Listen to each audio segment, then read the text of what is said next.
Hello നമസ്കാരം, ഏവർക്കും പുതിയ വീഡിയോയിലേക്ക്. വർഷങ്ങൾക്ക് ശേഷം എന്ന ചിത്രത്തിൻ്റെ ഒഫീഷ്യൽ OTT അപ്ഡേഷനാണ് എന്നൊരു വീഡിയോ ഭാഗത്ത്.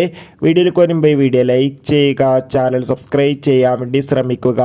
വിനീത് ശ്രീനിവാസന്റെ സംവിധാനത്തിൽ പ്രണയം മോഹൻലാൽ, ധ്യാൻ ശ്രീനിവാസ്, നിവിൻ പോളി, അജു വർഗീസ്, നീരജ് മാധവ് എന്നൊക്കെ പ്രധാന കഥാപാത്രങ്ങളായെത്തിയ ചിത്രമായിരുന്നു.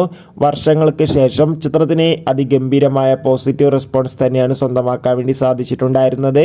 അതുകൊണ്ട് തന്നെ എല്ലാ സിനിമാ പ്രേമികളും ഒരേപോലെയായിരുന്നു ചിത്രത്തിൻ്റെ OTT റിലീസിനായി കാത്തിരുന്നത്. വർഷങ്ങൾക്ക് ശേഷം എന്ന ചിത്രത്തിൻ്റെ OTT അവകാശങ്ങളൊക്കെ സോണി ലീവ് എന്ന OTT പ്ലാറ്റ്ഫോം സ്വന്തമാക്കിയെന്ന് കൺഫേം ആക്കിയിട്ടുണ്ട്. ചിത്രം വരുന്ന ജൂൺ 7-ാം തീയതിയായിരിക്കും OTT റിലീസ് ചെയ്യുക.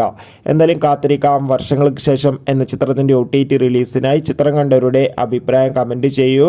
കൂടുതൽ സിനിമാ വാർത്തകൾക്കും ബിഗ് ബോസ് വാർത്തകൾക്കും വേണ്ടി ചാനൽ ഇപ്പോൾ തന്നെ സബ്സ്ക്രൈബ് ചെയ്യാൻ വേണ്ടി ശ്രമിക്കുക. ബൈ.